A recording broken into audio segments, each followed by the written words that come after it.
one of the questions we're asking everyone on the show over the summer is, what can HR do to drive more value? And I think you've got some very original ideas here that I think could that I think people would welcome listening to. Absolutely. I mean, I wish I knew is the quick answer. I wish it was like something in a bottle. The things the things that need to happen, let's start there, is somehow HR, this whole thing that started in the 90s where HR became a partner in the business. I don't think we've made as much progress on that as possible. And sometimes, I'm going to be really profane, sometimes I wonder if we don't need to blow up the function in some way that's a little bit more structural. And I don't mean that the people listening don't do their jobs well.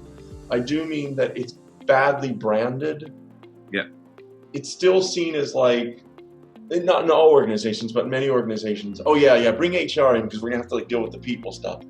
If we start thinking about like AI and machine learning as new ways of working, as we start thinking about the speed of change and how organizations have to adapt, not on a yearly basis, but a monthly basis, as we start thinking about like how hyper competitive it is to get these very best employees in place, those are the business makers. Like how we work is now how we win. And I don't think that we, meaning organizations, and I mean even humanity, have really given that function the centrality that it will need to have. So it's almost like what I'm saying here, and I think this is a bit profane, HR needs to be ingested into all leaders in a way that I still don't see it often happening. It has to be sort of consumed within, like it has to live in every leader instead of it being hand that off to HR. Like HR used to basically be like accounting and payroll. You know what I mean? Yeah. Well, I think that's the perfect line on which to end our discussion. And I wish we could talk for longer. And for those listening, we'll provide links to Exceptional, Alive at Work, and I'm looking forward already to Alive at Scale when that comes out next year.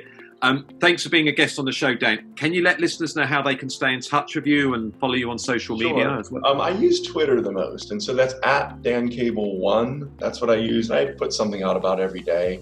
And the second thing is my website is actually getting better. I don't know, but it's dan-cable.com. And I'm putting all my talks and things up there. So there's a lot of sort of digital assets that people can just go and watch if they'd like.